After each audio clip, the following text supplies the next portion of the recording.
Hello all. Hopefully we are all together and broadcasting via Zoom and the Keystone Policy Center. I want to welcome everyone who has logged in to watch this important conversation.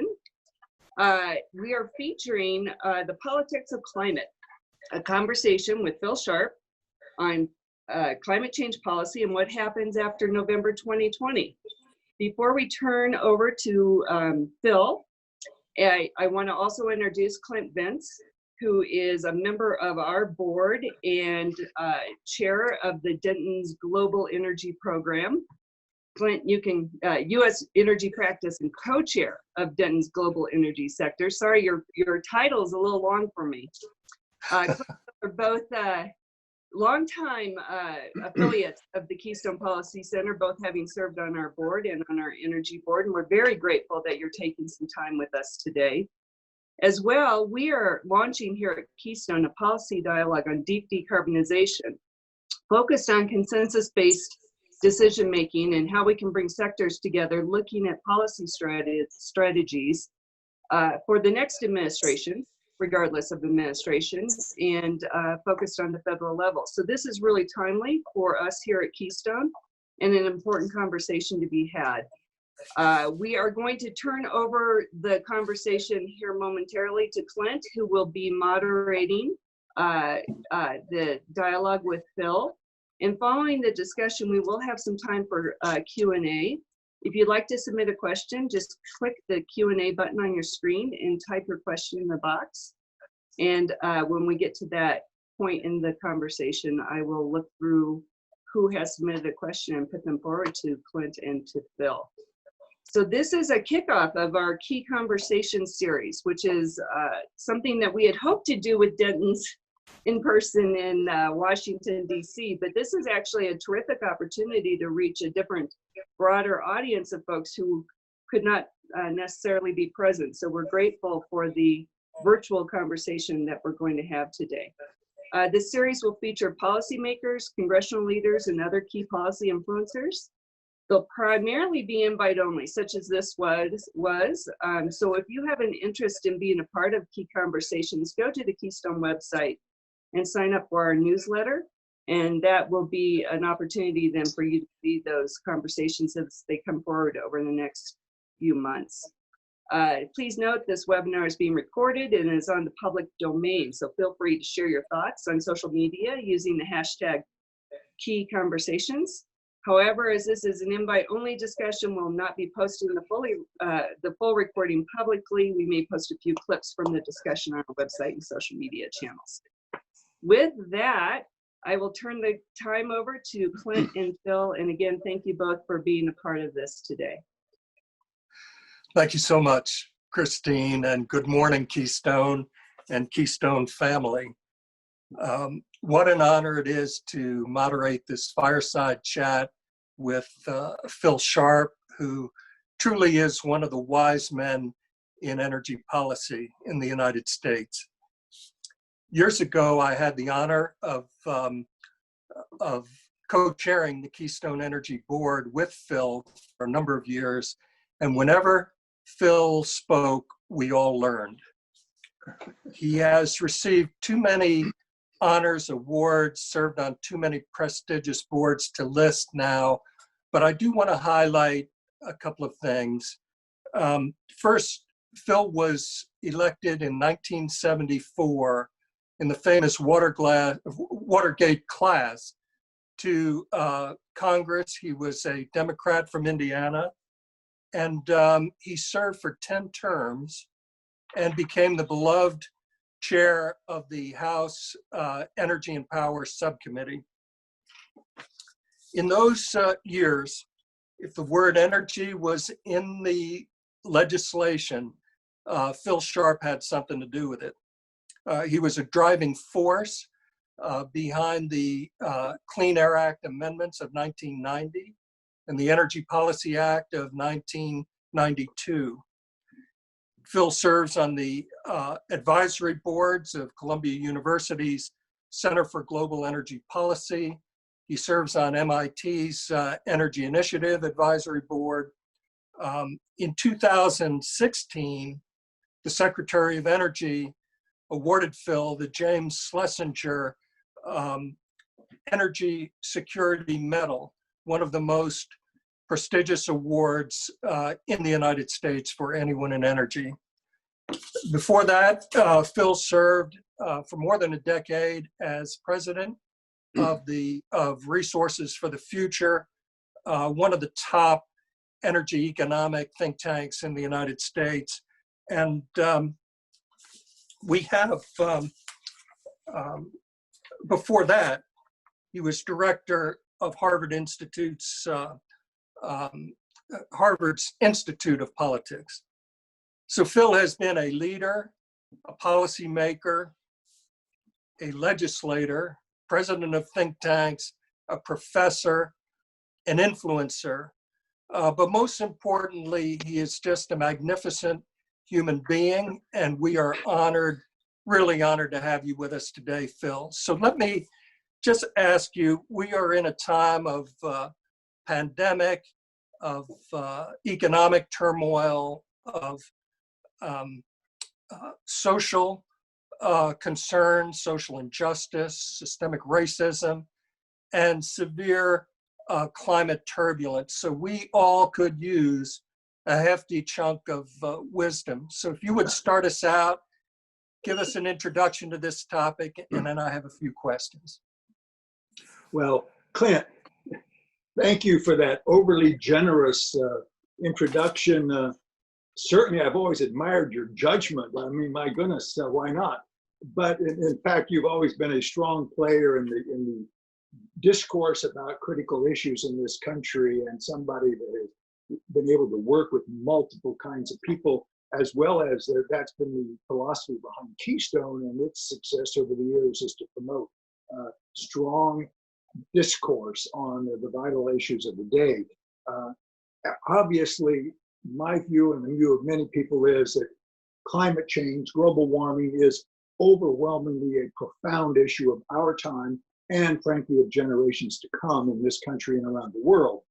But at the same time, as you already indicated, our nation has been absolutely shaken by this pandemic, shaken by the fallout economically from it, and especially also more recently by the new drive, which is absolutely essential in this country, for racial justice.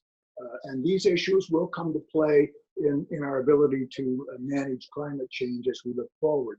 But today, what I'm going to focus on primarily, and depending on how you ask the questions, partly, Clint, is there has been an enormous amount going on outside of Washington, D.C. that is very favorable to getting a hold of this problem of climate change. And indeed, it's much more significant than it was prior to the last time Congress dealt with these issues. And I'm going to focus on how that is helping to drive what I believe will be clear action in the next Congress and by the next president. Now, obviously, I may have tipped my hand on what my speculation is about the outcome there. But the other part of that, too, is that there have been major developments in this Congress which are going to play out in the next one, and we'll take that up. My approach, as those that have witnessed me in the past and been willing to listen, is to take more of a landscape view, try to see what's the broad things that are coming together 30,000 feet. I'm not a miner who does the hard work of digging down deep in various things. And I know among some of you that have signed up, I know there are people who actually can add to that picture, correct my astigmatisms on the broad picture, but also are doing the hard work that is critical of mining so many of these different issues and problems that we face here. So that's my approach. Now, let me give a consumer warning. I happen to be very optimistic about our ability to act in this country and to get something done. So if you don't want to hear this, you may want to turn off now with that consumer warning. But back to you, Clint. Thank you, Phil. I would like to come back to a really essential point you made a moment ago, and that is the current administration has not embraced climate policy or most policies. But there has been a tremendous amount of work done at the subnational level, states, cities, counties, communities, political subdivisions, and also in the private sector and by NGOs such as Keystone. Can you comment a little bit about that, and what might the impact of those efforts be on federal climate legislation? Sure. First, let me say there's no reason to go back over all the efforts of Trump to undermine various federal policies that we already had in place or the science behind them. But I want to mention two things about that that President Trump did not do. One of them could have been very positive. One of them would have been very negative. The first is he might have provided legitimate leadership to follow what some of the conservative elders in the Republican Party, people like George Shultz and James Baker, were proposing and actually took to the White House as they began, and that is to have a revenue-neutral climate carbon tax as a policy to drive change in our economy. Obviously, that's a fantasy, and there's no point in going there, but there were people that were trying to get something done, and that would have been a legitimate debate for us to have in this country over what's the best way to go forward. Secondly, one of the things when they had full power of the Republicans of the Congress, one of the things they did not do that is really relevant to today is they did not change the Administrative Procedures Act, which sets most of the guidelines on how we regulate throughout the federal government. They did not change some of the fundamental authorities about that lead to regulation, like the Clean Air Act. And what this means is that the next president, next January, does not have to wait for all the delays and problems you might have in dealing with the Congress. They can begin struggling to make policy again. And that, whether that's the best approach or not, is not the issue here. The issue is the option is there. And we know the next president is going to immediately rejoin Paris, which can be done without Congress, and can immediately start regulation if he wants to. Now, let me suggest to you that just what you already indicated, which is, in fact, his influence has actually been remarkably less outside of Washington policy making, outside of this Capitol here. It's been less on science, in the marketplace, among state and local governments, and certainly among activists across the country. In fact, indeed, he often stimulated a backlash among many of these groups. I always like to start with science, because there's no point in us wasting our time on thinking about or working on this unless we recognize and accept that this is a critical science issue that we must change on, and that we're still learning. But just very quickly, and we don't even have time to go over all of this, and frankly, I'm not the person to do it. But we've seen many scientific studies in the last few years that have documented further the rapid melting of these massive ice sheets in Greenland and Antarctica. We've seen now more recently discovering that the heat of the Earth is now going deeper and deeper into the ocean with major impacts on life and beyond the ocean. We have seen the coral bleaching in Australia, but very importantly, we've seen something much closer to home. Increasingly, scientists are telling us that we are seeing the effects now in our weather patterns and more extreme weather events, whether it's in storms, intensification of those, in flooding, in the fires that have come from the droughts and other problems, from the massive heat waves in Europe and in the United States. We've had an enormous thing. Now, this is a change from just a couple years ago, when scientists just really didn't feel we had the evidence that we were seeing changes here and now, or they could document where. And by the way, every region of the country is currently being affected and will be affected by this. And then there's also a welter of social science activity that's gone on, analysis of policies, analysis of marketplace, which is contributing to our knowledge about this. Well, the political impact that I want to stress on this may be obvious. We are no longer dependent on accepting what the outcome of models and the climate models say, although they're very important. We're no longer needing to follow the claim that we have to do something for the polar bear in the Antarctica.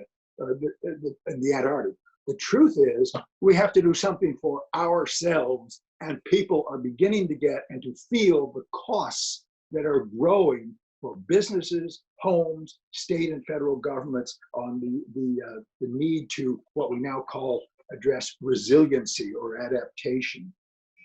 So very obviously, this issue is not going away like some would like and pretend. And it's going to be something, frankly, too, which we'll get into a little more. We're not going to solve this with one set of problems, policies in one fell swoop. We're going to be working on this over and over and over again.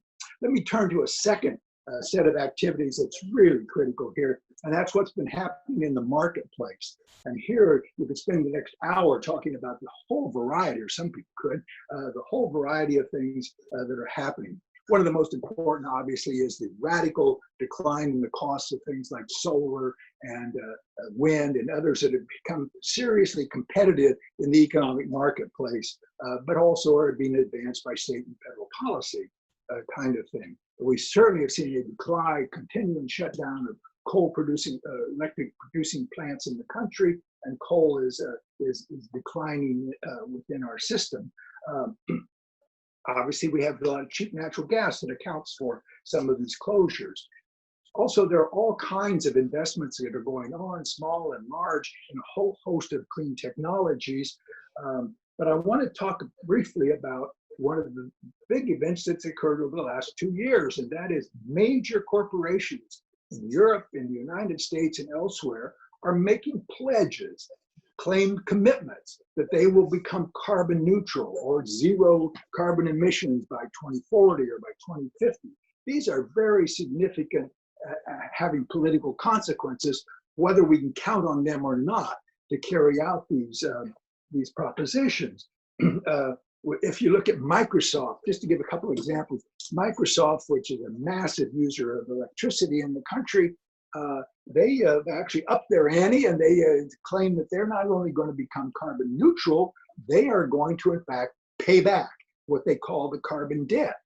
All the carbon they have been putting in the air or responsible for since they began as a company. Now, frankly, they're not as old as some of the companies in the country, but still, what that is a kind of a thing. Most are not going far, but we see it in the international oil companies. They're those primarily headquartered in Europe, Shell and BP, for example. They've made major commitments. Now, they got a serious problem, and that's what's called Scope 3 emissions. Scope 3 means your product, when it goes off of here, your gasoline that's going to be utilized in a thing, that creates emissions. That's where most of the emissions come from.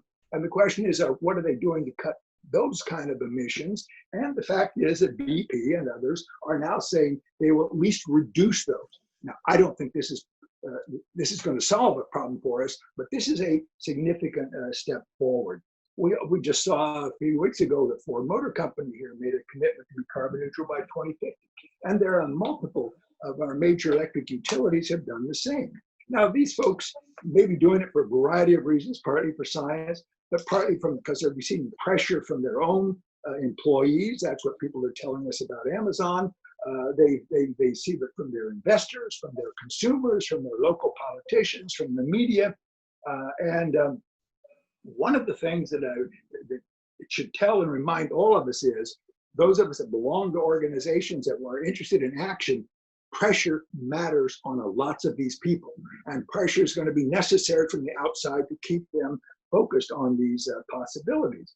But this really represents a real a deeper understanding and broader-based understanding about we are in for the need for deep carbon reductions by 2050. That's what the various scientific community has been telling us. And it also is an important market signal that says, hey, we're going to need new technologies, new electric vehicles, all kinds of things that tell other people to invest and go forward. And we're seeing those kind of businesses develop. And two other important things here is, one is many of them say, and they clearly are going to need, if they come close to making these commitments, they're going to need government policy to help direct us forward. And in particular, they've indicated in their planning and things like this from multiple places, we are going to need advanced technology, advanced options that come into play in 2040 and on kind of thing, longer term. So there's a longer term need there. Well, if we turn to what's happening in the economic debate in this country, that's clearly been shifting in the last few years. In the past, the debate always was, oh, we have to take on all these horrible costs now for the benefit of future generations. And those costs can be real. There's no question about that. But that's no longer the argument and the focus. The argument increasingly is, wait a minute, there are costs now and costs in the future if we don't take action on this problem. And there are potential jobs to be had as we make this transformation. Sometimes it goes into the quote of green jobs. And there are questions of international competitiveness for our economy. The Chinese have just, an example, come up with a whole new program that they're going to make green air conditioners, which takes care of one of the climate gases called the F gases that helps people work on it. So this economic debate will clearly change.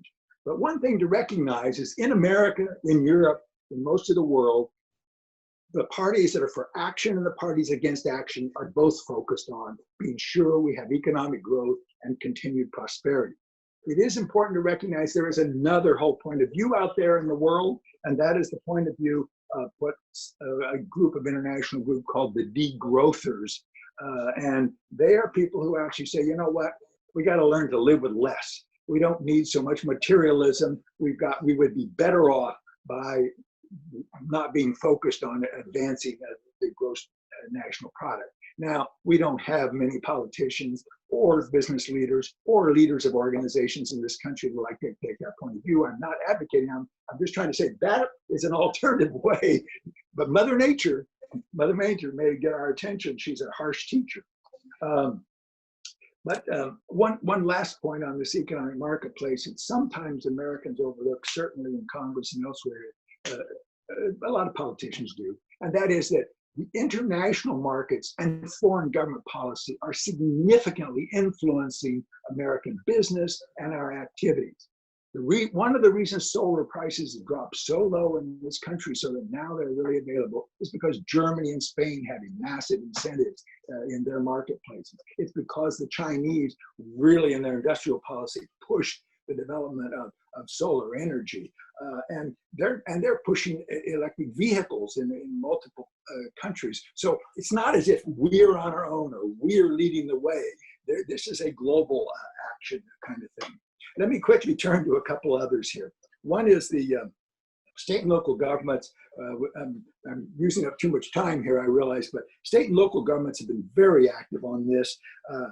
And one of the interesting things is for those first 2 years of the Trump administration, remember there were lots of new red governors, red state legislatures, and some tried to repeal their existing policies of renewable portfolios and stuff like that.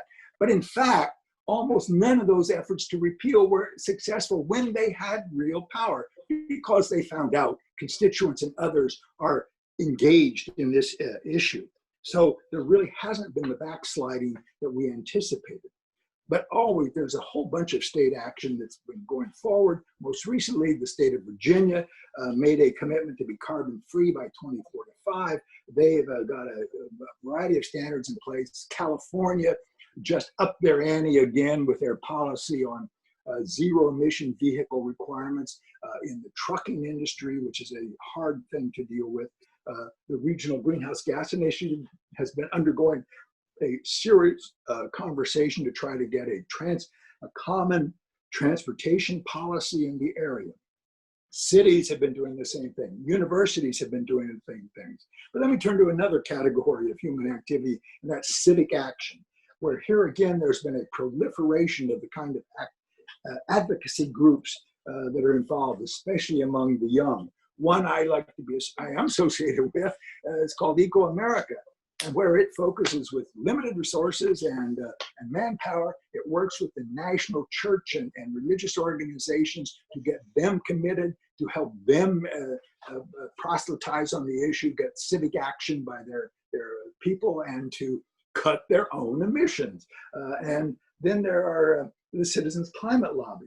Now, the target of a lot of this activism is no longer been on Washington, D.C., where people threw up their hands for the last couple of years, except to try to stop stuff.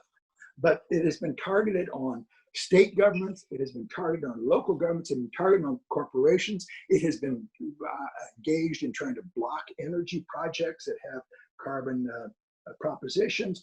It's been very, very effective, and it's been much more lucratively funded as more people have come into the philanthropy.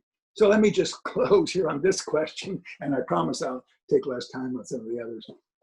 With the serious political implications here, we are broadening the base of those significantly in the country that have stakes in this, that know it's a problem, and are engaged in this.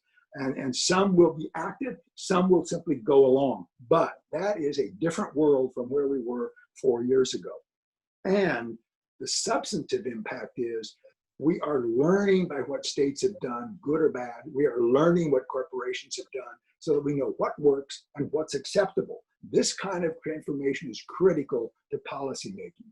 And one final comment, I promise, is you notice I've said nothing about polling. And it's because valuable as some of the polling is, it shows that people support action. That's not what drives our politics. What drives our politics are people that are engaged in action, the push and the pull of the interest groups, whether they're for or against something. And that's what is needed here, and that's what we're getting. Excuse me, Clint, back to you. That was so rich and beneficial. I'm glad that you you really don't need too many questions, Phil. I think that we really want to just hear from you. The House Select Committee just came through with a comprehensive list of proposals, and also what are your views on that, and what are the possibilities in Congress of moving forward, getting something done on a bipartisan basis? What is your analysis post November 2020? Well, let me say, first of all, this committee report just came out on Tuesday. It's 500 pages long, and there may be some people on the line that have read it. I haven't. I have read the executive summary, but I know a few things about it from previous conversations. It's a 500-page report. It has over 200 different kinds of policy actions to be taken. It has 12 major pillars of what's involved. The point is, it is generally comprehensive.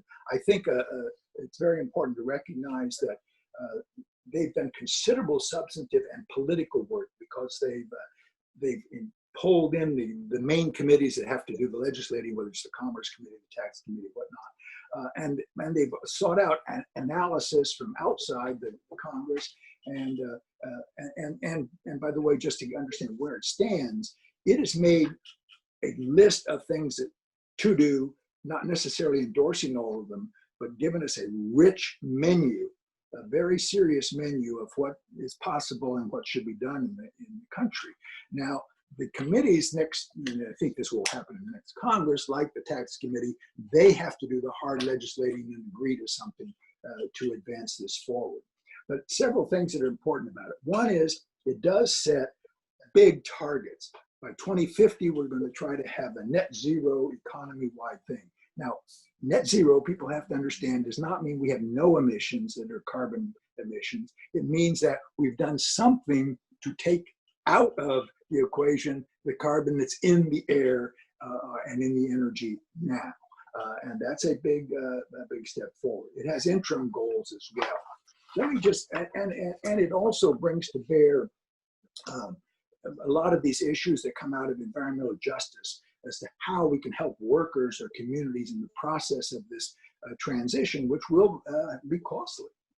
In the electric sector, one strategy, and then I won't carry on here too much, but one of the central strategies involved is to say, let's clean up the electric sector, and that they want to get done early. And then let's push for policies that try to use electricity as a substitute for oil, gas, coal in other hard and critical places, like in vehicles, electric vehicles, like in buildings, like in industry, where it's very difficult to get at in some of these, the emissions, but to try to electrify. Now that's only a part of this, there are multiple things, but I think the implication really is that it's a roadmap for the next Congress and the president. And I think it's going to have a major impact. It's what the interest groups, it's what the analysis groups are going to do is take a look, argue about it, vet it, and that's of value over this next year, the kind of thing. One thing I do, if I can just key in a point, a major concern of mine is how do we make long-term policy? How do we talk about going to 2050? Because the truth is, I don't know anybody on this planet that has any idea about how it's going to really look in 2050. That's 30 years away, and looking back, there's no evidence that we have the ability to envision all of these things. That doesn't mean we don't commit to, that doesn't mean we don't think about, kind of thing. And there are two ways to look at this. One is to how to think about it. And that has been, the National Academies has a major report that suggests, for example, what's called adaptive management. Do what you can see now, but be prepared to assess it in chunks every 4 years or so, and adjust course on what you learn. But the other part, which is also in this report that I personally think is very important, is to, among the institutions we need to create, is a congressional climate assessment office, like we have the Congressional Budget Office. They suggest doing it in that CBO. That is a nonpartisan, highly trained analyst who will constantly say, wait a minute, you thought the policy was going to do this, but it's not. Here's what's working, here's what's not. Here's where we are on the technology we thought was going to develop. It may have been racing ahead faster or not. We need that information so we can continue to upgrade how we do this. Well, let me go quickly to bipartisanship kind of thing. First, we have to be clear about what we mean by bipartisanship. Oftentimes it's used as if we're going to see the party leaders in the Congress join together and do something. Every now and then that happens when they have their backs up against the wall and the country's going to go over the cliff because there are no appropriations, or we have this massive problem where we just recently passed it. Those are good examples, but that's not the way it normally works. So that's not the kind of bipartisanship I think people are talking about or should expect. What we get is, though, are there some members of one party or the other that cross over to vote with things? Right now, there's not a lot of crossing over, as we all know. But let's be clear on what we mean by it. But I think there's a real question here is, so in this next round, next January, how much should we try to make it bipartisan, assuming for the moment the Democrats win the Senate and they win the presidency? I know all of you don't make that assumption, but I do, and I'm doing it for here. Well, let me say that's going to depend on two things. A lot of us know Jerry Taylor, who's a very articulate and very thoughtful and been very aggressive in trying to preach the gospel of doing something about climate on the conservative side of the fence. And Jerry makes the point, which a lot of people make, which is, you know what, you don't want to take actions that don't have bipartisan support, big actions that don't have bipartisan support, because you'll end up having the backlash again, like Donald Trump gets elected and decides that we have to go off in a different direction and undercuts it. That's an important point. Frankly, I spent most of my career believing in that point. I don't now. I believe you have to do what you can do. And partly I don't subscribe to it because of what I've already said about the dynamism in the country and the science is I'll be very surprised if either party is able to, in the future, put up a viable candidate who genuinely is not committed to doing something here. So I don't think the flashback is important. Now, that doesn't mean you don't try. Now, the outcome of this election is going to make a big difference. Elections don't just replace people in Congress, it changes the minds of people in Congress. And so we don't know what's going to happen on the Republican side of the fence if they take a bath in this election, as the Morning Joe predicts today. the point is, there are already voices on both sides, in both chambers of Republicans who we know would like to be more out front on this thing. And by the way, there are lots of Republicans outside of Washington, in business, in communities, in state governments, who are taking action, who believe in action. They are not happy with their representation in the Congress on this point of view. And young people, young Republicans, certainly are going to be calling for this. An old professor of mine once said that progress often follows the hearse. Progress follows the hearse, sometimes in both parties kind of proposition. Now, obviously, there's more likely to be issues on which you can get bipartisanship. Some of these are the emerging issues. For one example, we already see what we call resilience, how to adapt to the changes, where the parties are starting to merge. You do have to take action to say, how long are we going to pay to rebuild and rebuild and rebuild in the same place? We need to strengthen the various things. That's already come into the fore where the parties, and by the way, that opens up to a traditional proposition in legislating that's called bargaining. You got to protect the shorelines, or you got to protect it from the storms in North Carolina. Guess what? I have to protect in California against the emissions, and we can find an arrangement and a deal. So those opportunities are there. And certainly there's more opportunity for on trying to make us competitive internationally on a lot of these advanced things. And when it comes to supporting advanced technologies, there is a lot of room for bargaining on a bipartisan basis. So the problem will probably emerge more in how much we're willing to spend on this at the federal level, how much regulation we're willing to push forward. Those will be continuing things that will have to be contended with.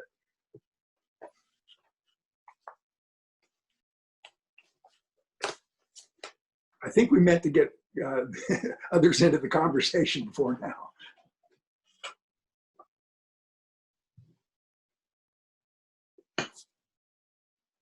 Thank you. And I'm not sure where Clint is at the moment, but I do have a question if we can go to that for Phil. Here's our question. We have concluded that it's impossible to fully decarbonize our economies through electrification only. Too expensive and significant reliability challenges. How do you see the role of renewable gas with hydrogen as part of that in the future energy system and help decarbonize energy, industries, transportation, and heating? Well, this is certain. Hydrogen is one of the increasingly viewed as a very important. California's viewed this 10, 15 years ago, but the rest of America and analysts are beginning to catch on that we may need desperately to go to hydrogen. Now notice, to have clean, what we call green hydrogen, you want to produce it by splitting up water molecules to get the hydrogen out of that molecule. That you do with electricity.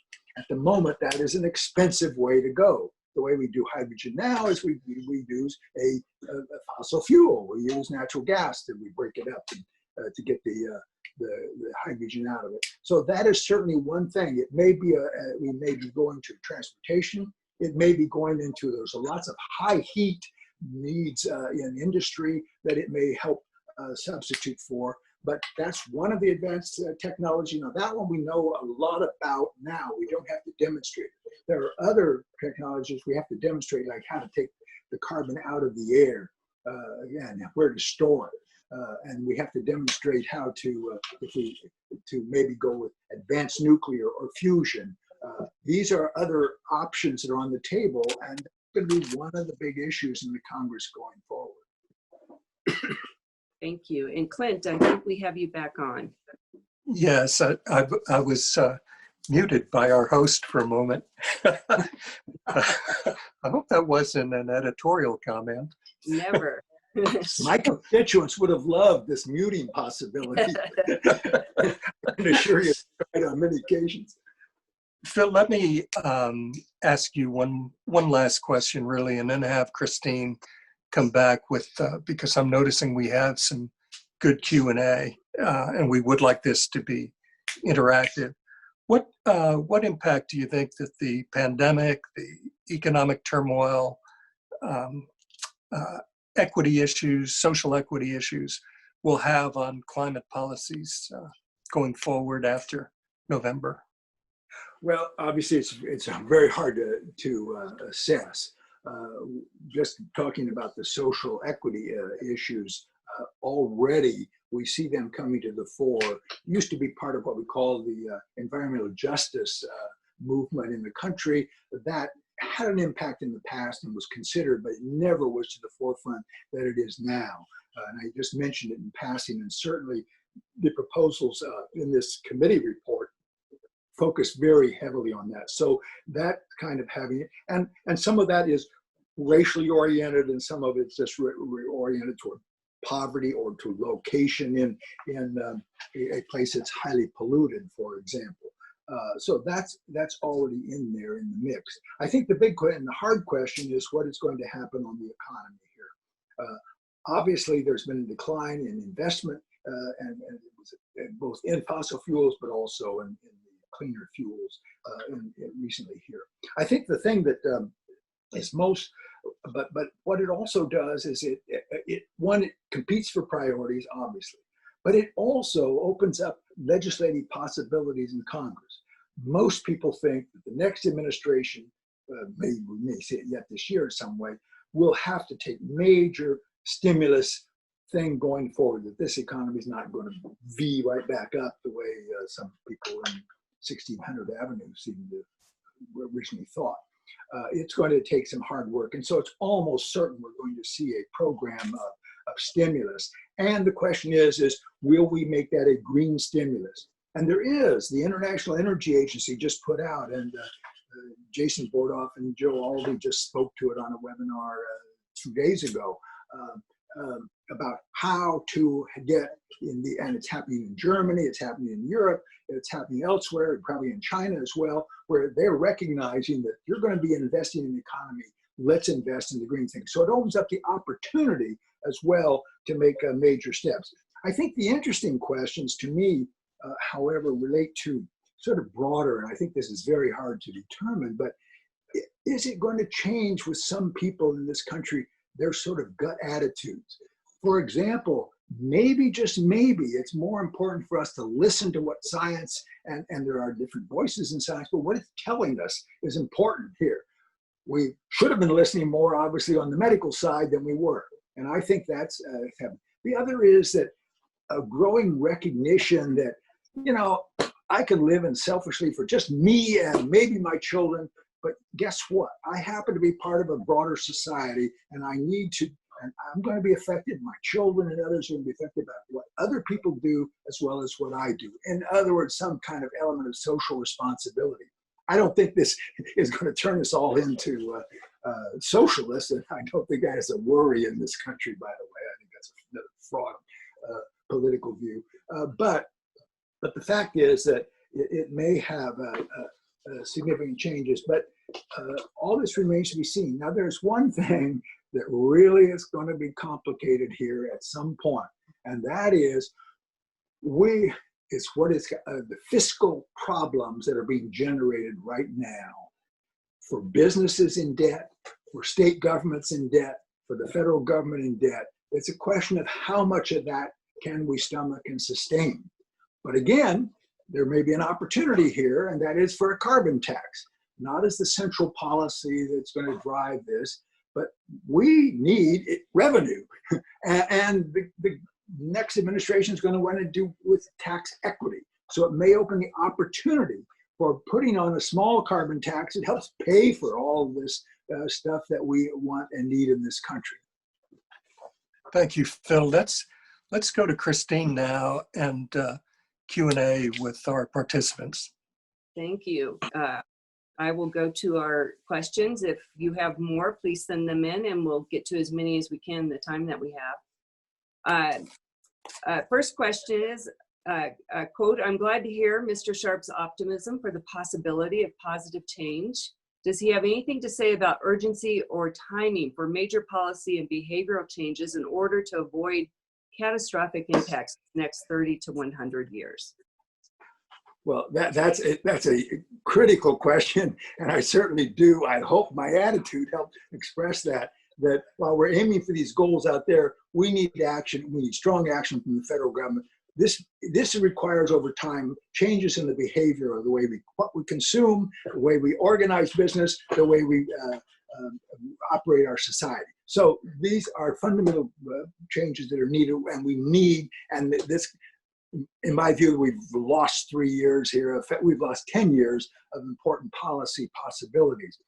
So yes, the urgency is clearly there.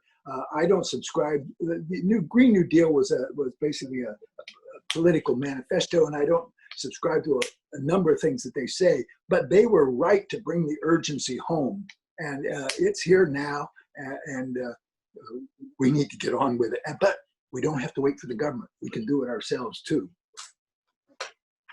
Terrific. I have another question. Phil, great to see you and appreciate your wise insights. Given Senate reaction to the House bill, your view regarding pushing for green stimulus before the election versus preparing for a more comprehensive set of bill approaches post-election? Well, this is always a tactical argument in Congress. Is since we don't have in a sense for the policy, the ideal, shouldn't we just wait?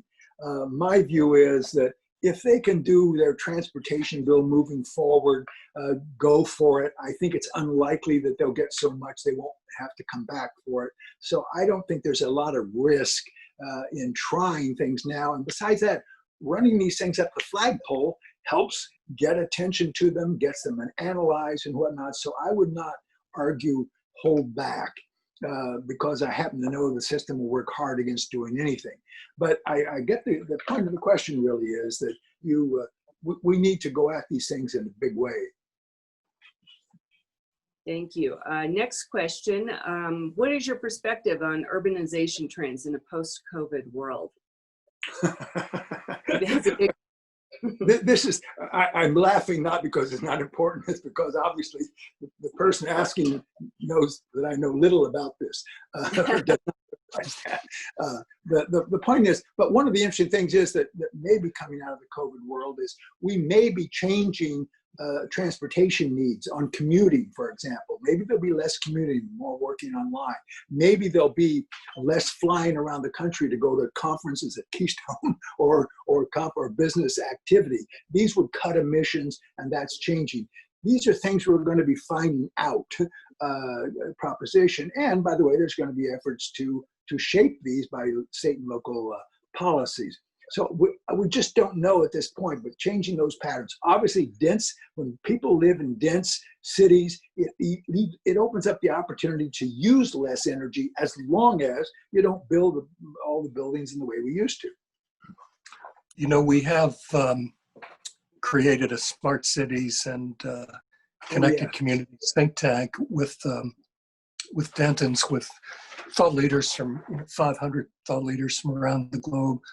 It is just, you're right, it's just impossible. That's important, Clint. That's really important work you're doing, and there are others doing this, and there's more and more recognition. I didn't really get to cities, and I don't know as much about it, but there are cities, there are the major leaders on all kinds of things, including on the virus. I really agree with that. The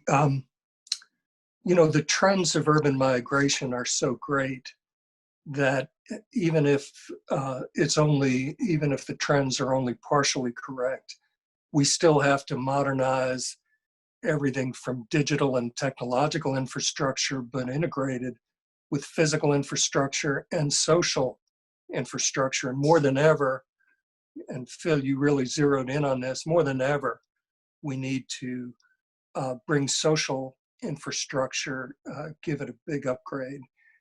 With everything from systemic injustice to all of the rules and regulations we're going to need to keep up with the technological trends, which are moving so quickly and outpacing social infrastructure. But I've been urging think tanks and friends of mine and folks with the stature of Phil to really look at what the analytics are toward a world where we could have more remote work. I think that's going to be a major trend. We've had surveys in our law firm around the globe.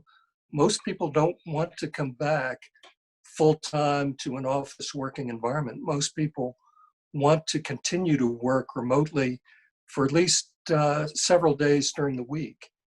That could have a tremendous impact, not just on urban migration, but also on traffic congestion. It's another area where we need some social infrastructure very quickly, because if it's harnessed, we could get tremendous unexpected benefits from it. No question. One thing I'd add, which I'm sure is on your agenda, is there are going to need to be new rules, new regulations. But in the process, you got to get rid of a lot of the old shit too. Pardon me. Is that technical? You know, that's the phrase I was searching for, but it escaped me. My friends on the morning call, I promised them I would keep my barnyard mouth shut, but I couldn't. You've done well. I think you've done admirably, knowing you. Phil, I have another question for you. Phil, a tour de force presentation. Thank you. Will the current political efforts in the U.S. be successful in achieving their stated goals, e.g. net zero by 2050? And if they do, will we save ourselves and the planet? Well, I wish I could answer that. I'm optimistic we're going to begin to see the dynamism and the movement significantly reach, because it's reaching into every part of society. Will that be enough? I don't know. But I certainly know that we can make massive progress kind of thing. And I do believe the heat is on, and we should keep it on. You need to put a blowtorch on the rear end of Congress, and I think that's beginning to happen. So I believe they will act, and I certainly think the next administration will act. And I think that more and more politicians are going to be discovering that standing up against masks doesn't pay off, and standing up against climate change doesn't pay off either. Thank you. I'm going to try and get a couple more questions in before we have to wrap up. Dr. Sharp mentioned a climate change bureau at the level of the federal government to assess the impact of policy in true or forecast with actions taken. What are the steps required to enact that, and what are our chances to enact this important initiative in the next administration? Well, actually, I think this is something that will be fairly easily a part of a legislative package next year. So, but it's just the kind of thing that most people aren't focused on. And there is a recommendation in this committee report to take action. Now, there are several different things we want to recognize. We have had in place for a number of years in the executive branch, and by the way, it still operates, to assess where we are in science, what we're learning, what we're doing, what's happening on emissions. What I'm focusing on here is what we need to have independent, and we need, and by the way, outside in academics and think tanks to do the same thing, serious assessment of, okay, we just adapted something. Are we with that policy, are we getting what we said we were going to get? That's a kind of policy analysis that takes hard work and hard focus. But I think we can, and we can make it nonpartisan. The nonpartisan Congressional Budget Office, people complain about it, but man, there's not either political party that dares touch its work because it's so critical. Very good. I'm going to squeeze one question in before we close. Thanks for the thoughtful presentation. If the only way to get climate mitigation legislation through the Senate is to do away with the filibuster, should the Senate take that step? Well, here again, this is a switch for me. I always thought it was the old philosophy in our political science books that the Senate was a saucer in which you cool your coffee or whatever, and the filibuster was important to see that others have said, look, they gave it up on the Supreme Court, they gave it up on appointments, and so it's high time we had majority rule, or the way to avoid it is for people to behave in the Senate in a way that takes seriously the issues that this is confronting. And I don't know whether they will with the Democrats in charge, but I know there'll be a lot more pressure this time than there has been since the civil rights days for them to make a change. Thank you. I think we have come to a close. Phil and Clint, and I'm hoping we can get Clint back up on the screen if we can all see each other again. Thank you for an insightful and important conversation, and thanks to all of you who joined us today and submitted questions. We didn't quite get to all of them, but that tells me we should continue the conversation. So we will go from here and hopefully have you back, Phil. And as I mentioned, you're part of the dialogue that we're starting, looking at decarbonization and aimed at federal policy. So I think there might be a chance to also update this audience on the progress of that and some of the recommendations that come from that, hopefully early next year. But as I mentioned, we do anticipate this to be one of a series of conversations with Phil as a reoccurring guest, I hope, that Clint will help us to present and moderate. Our next discussion will feature Ambassador Ed Gabriel and Paul Salem, president of the Middle East Institute, talking about Middle East policy in the context of the election and the importance of understanding where those opportunities and also what conflicts the U.S. Might possibly avoid and or show leadership in, followed by a conversation with me and Shelby Coffey. Shelby is a noted journalist, a senior fellow at the Freedom Forum, and was vice president of the museum. And we want to talk about the media and the election and the role at that point in late summer, early fall that the media is playing and how that is being received by voters. As I mentioned earlier, please sign up for our newsletter at keystone.org if you'd like to receive future invitations to key conversations. Phil, any closing comments? Yes, well, first of all, thank you for listening to my rants, which are increasingly vigorous as I age out. But let me just quickly say that I think it's very important to recognize the character of this is quite different than many issues that we deal with. First of all, this is something that each of us, we contribute to the problem, even though some businesses contribute massively, and each of us can do something about it. This is not like the critical national purpose of going to the moon that some of us were old enough to witness. In that case, most of us could just be observers. We couldn't make a contribution to what was happening. But here, we can take up climate citizenship. We can be better consumers. We can be pushing in our workplace, in our churches, and wherever we're associated. We can be good citizens and use it in our politics or petitioning the government. Everybody can get involved, and we can maximize our own influence by engaging with the larger organizations to get it done. That's what's happening. As that spreads, I'm very confident it will. And there certainly is no time for hand wringing, and so, oh my God, the girl's going to the hell in the hand. No, this is a time for work, and work will pay off. Thank you. And Clint, I want to thank you particularly for helping to host this and being one of our key supporters in doing these key conversations. Any closing remarks? Clint, could I interrupt just 1 second? I just meant to call attention to the picture behind me. That's my 7-year-old granddaughter, who after going to the National Gallery of Art, decided to take this up. And your granddaughter's name is Molly, and she's going to be pleased that that photograph has been part of our discussion. This is, thank you so much, Phil and Christine. It's been such a rich conversation. You did not disappoint, Phil. It's just amazing how much wisdom you did impart in such a short period of time. We all have learned from you over the years, and we continue to. I'm very excited, Christine, about the deep decarbonization dialogue that Keystone's working on now. Phil and I are part of the steering committee.